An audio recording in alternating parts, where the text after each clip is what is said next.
సందర్భంగా రాజ్యాంగాన్ని పరిరక్షించుకోవాలనేటటువంటి అంశం పైన ఈనాడు ఈ సమావేశం జరుగుతుంది. మహాసభ సందర్భంగా చాలా మంది పెద్దలు మాట్లాడి ఉన్నారు రాజ్యాంగం పైన. అట్లానే ఈనాడు కేంద్ర రాష్ట్ర ప్రభుత్వాలు అవలంబిస్తున్నటువంటి విధానాలపైన చాలా అంశాలు మాట్లాడి ఉన్నారు. వాటిని అర్థం చేసుకోవడం కోసం అట్లానే DBF 4వ మహాసభలో పాల్గొంటున్నటువంటి ప్రతినిధులని మహాసభ జయప్రదం కావాలని తెలంగాణ వ్యవసాయ కార్మిక సంఘం రాష్ట్ర కమిటీ సంపూర్ణంగా మనస్ఫూర్తితోటి ఇది జయప్రదం కావాలని, ఏదైతే ఇక్కడ వక్తలు మాట్లాడినటువంటి అంశాలపైన రానున్న కాలంలో ఒక సుదీర్ఘ కాలం పనిచేయాల్సినటువంటి అవసరం ఉంది. కానీ రాజ్యాంగం పైన ఒక తీవ్రమైనటువంటి చర్చలో భాగంగా ఇక్కడ రెండు అంశాలు ముందుకు తీసుకొచ్చారు. ఒకటి, రాజ్యాంగాన్ని పరిరక్షించాలి. అట్లానే మార్క్సిస్టులుగా కూడా ఈరోజు రాజ్యాంగ సవరణ చేయాలనేటటువంటి చర్చ కూడా ఒకళ్ళిద్దరు ప్రస్తావన చేసింది. కానీ ఆ చర్చలోకి పోనివ్వకుండా ఈనాడు రాజ్యాంగాన్ని కాపాడాల్సినటువంటి బాధ్యత, రాజ్యాంగాన్ని రక్షించుకోవాల్సినటువంటి బాధ్యత ఈనాడు సమాజంలో పెద్ద ఉద్యమం జరుగుతుంది. అది లెఫ్టిస్టులు చేస్తున్నారు, బహుజనిస్టులు చేస్తున్నారు, అంబేద్కరిస్టులు చేస్తున్నారు. అందరూ కూడా పెద్ద ఎత్తున ప్రయత్నం జరుగుతుంది. రాజ్యాంగమే కాదు, ఈనాడు ప్రజాస్వామ్యానికి, రాజ్యాంగానికి, రాజ్యాంగంలో ఉన్నటువంటి మూల సూత్రాలకి ఈరోజు ప్రమాదం ఏర్పడ్డది. అందుకోసం నరేంద్ర మోడీ అంటున్నాడు, చాలా సమాజంలో యుగాలు మారినాయి, సమాజంలో చరిత్రాయుగం అని, కలియుగం అని. అట్లా ఈనాడు కలియుగంలో నరేంద్ర మోదీ యుగం అనేటటువంటిది, దీన్ని ఎవరు ఆపలేరు. నరేంద్ర మోదీ యుగం అనేటటువంటిది ఇది 1000 ఏళ్ల విజన్. వాళ్ళే అనౌన్స్ చెప్తున్నారు, వాళ్ళే ప్రకటన చేస్తున్నారు. 1000 ఏళ్ల విజన్ ఉంది నరేంద్ర మోదీకి అనేటటువంటి. 1000 ఏళ్ల విజన్ కాదు, తక్షణం 2047 వరకు ఒక విజయం సాధించాలనేటటువంటిది వాళ్ళ లక్ష్య సాధనలో చెప్తున్నారు. కాబట్టి మోదీ యుగం ఏంటి, 1000 ఏళ్ల విజన్ ఏంటి, 2047 వరకు సాధించాల్సినటువంటి విజన్ ఏంటి అన్నప్పుడు వాళ్ళు చూసుకున్నప్పుడు ఈనాడు రాజ్యాంగం ప్లేస్లో మత రాజ్యాంగాన్ని, అంటే మనవాద రాజ్యాంగాన్ని ఎస్టాబ్లిష్ చేయాలి, స్థాపించాలి. ఏ మనవాద రాజ్యాంగం అమలు జరుగుతుందో, మనవాద రాజ్యాంగం ద్వారా ఆల్టర్నేటివ్ గా మతోన్మాదం అనేటటువంటిది పెచ్చరిల్లిపోతుంది ఈ దేశంలో. మతోన్మాదం బాగా పెచ్చరిల్లిపోతే మానవ వినాశనం జరుగుతుంది. అది మైనారిటీ ప్రజలందరూ కూడా వినాశనం అవ్వాలి అనేటటువంటిది వాళ్ళ రాజ్యాంగం యొక్క లక్ష్యం. ఇది వాళ్ళ యొక్క యుగాల్లో, వాళ్ళ 1000 ఏళ్ల విజన్లో ఇది. నిజంగానే అది లేదు అని అనుకుంటే ఈ దేశ భవిష్యత్తు గురించి మాట్లాడాలి, ఈ దేశంలో దళిత్ గురించి మాట్లాడాలి, ఆదివాసి గురించి మాట్లాడాలి, ఎడ్యుకేషన్ గురించి మాట్లాడాలి, వైద్యం గురించి మాట్లాడాలి, ఈ దేశంలో సైంటిఫిక్ ఆలోచనల గురించి మాట్లాడాలి. వాళ్ళు సైంటిఫిక్ ఆలోచనల గురించి ఏమీ మాట్లాడట్లేదు, విద్య గురించి మాట్లాడట్లేదు, వైద్యం మాట్లాడట్లేదు, దేశ భవిష్యత్తు గురించి మాట్లాడట్లేదు. అందుకోసం ఈ మధ్యలో ఒక రచయిత అంటాడు, ఏమన్నాడంటే, ఆకలి నుండి ఆనందం వరకు. ఆకలి అనేటటువంటిది ఎంతసేపు పెద్దవాళ్ళందరూ మాట్లాడినప్పుడు ఆకలి అనేటటువంటిది ఒక దరిద్రం.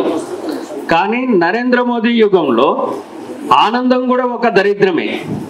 ఆకలి ఎంత దరిద్రం ఉందో ఆనందం కూడా అంత దరిద్రంగా ఈనాడు కొనసాగుతుంది. ఆనందపడేవాడు కూడా సంతోషంగా లేడు, వాడు కూడా దరిద్రాన్ని అనుభవిస్తున్నాడు. ఇది నరేంద్ర మోదీ యొక్క యుగం. కాబట్టి నరేంద్ర మోదీ యుగం అనేటటువంటిది బహుశా రేపు 4వ తారీఖు నుండి అంతమైపోతుంది, నాశనం అయిపోతుంది, కూలిపోతుంది. ఇట్లా శాపనాలు కాదు, కానీ అట్లా జరగాలి అనేటటువంటిది మాత్రం భారతదేశంలో ఉన్నటువంటి సమాజం మొత్తం కూడా ఈనాడు కోరుతుంది. అటువంటి పోరాటాలు దళిత బహుజన ఫ్రంట్ కావచ్చు, మిగతా పక్షాలు కావచ్చు, సుదీర్ఘకాలంగా పోరాటాలు నడిపింది.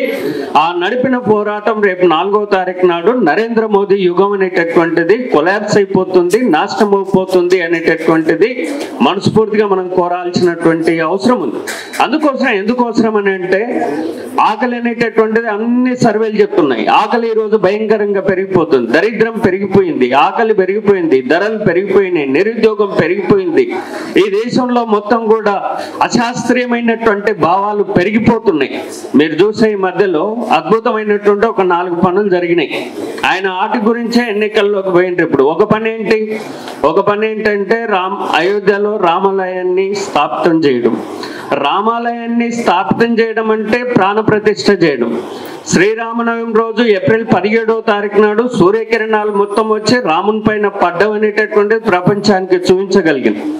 ఎట్లా వచ్చినా ఆయన చెప్పరు, సైంటిఫిక్ ఆలోచన మాత్రం చెప్పరు, అశాస్త్రమైనటువంటి ఆలోచనని ప్రజలపైన చొప్పించేటటువంటి కార్యక్రమం.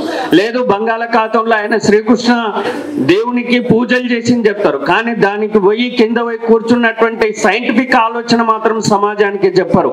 అశాస్త్రమైనటువంటి భావాలని ప్రజలపైన చొప్పించేటట్టు అది విద్యారంగంలో చొప్పిస్తున్నారు, అట్లానే ఈరోజు రక్షణ రంగంలో చొప్పిస్తున్నారు, పాలనా రంగంలో చొప్పిస్తున్నారు.